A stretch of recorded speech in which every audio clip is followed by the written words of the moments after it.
Get unready with me after Pride. I know what you're thinking. Pride? Bitch, you late. It's October. And in the rest of the developed queer world, you would be correct. But I live in Arizona, and the weather in June is like Satan's taint. So in Arizona, we do Pride in October. And it was still 100 degrees. But 100 degrees is not 118 degrees. So I couldn't pass up an opportunity to walk around in the sunshine and do a little indoctrinating. Gotta get them young. Make them believe nice and early that it's a chore. I took my kid to Pride is what I'm saying. I can just hear the hate comments now. God, she's such a groom. Why would you take your kids to such a sexually explicit event? Are you worried it's going to influence them?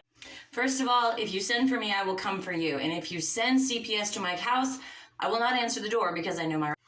And if it makes me a bad parent for taking my kid to a family-friendly, beautiful day outside, inclusive event where they can explore the community that they have decided they want to be a part of, then so fucking be it.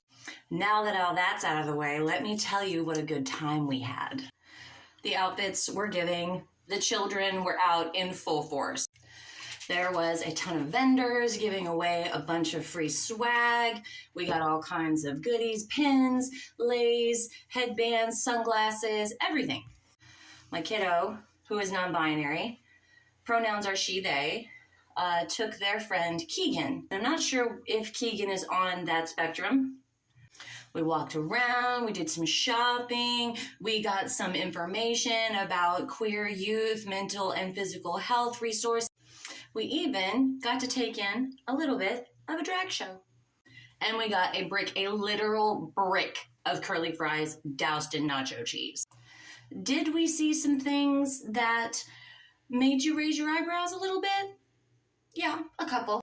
But nothing that I would consider to be explicit, certainly not wildly inappropriate for teenage eye. The one thing that I was very happy to not see were any protesters. You know, you just don't get that kind of stuff with the LGBTQIA plus and whatever letters I'm forgetting.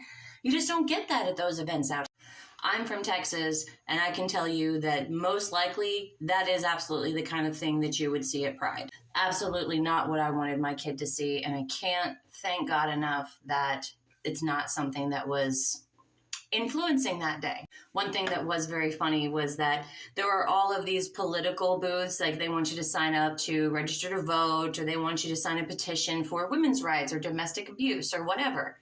I had to explain to almost every booth that they are 13 and 14, so maybe next year we need to talk a little bit about the outfit. But it was all good. Mom was willing to sign those petitions because women's rights and women's health is important, and domestic abuse laws, we need more of those. All in all, it was a pretty successful day of indoctrinating my kid. Happy Pride!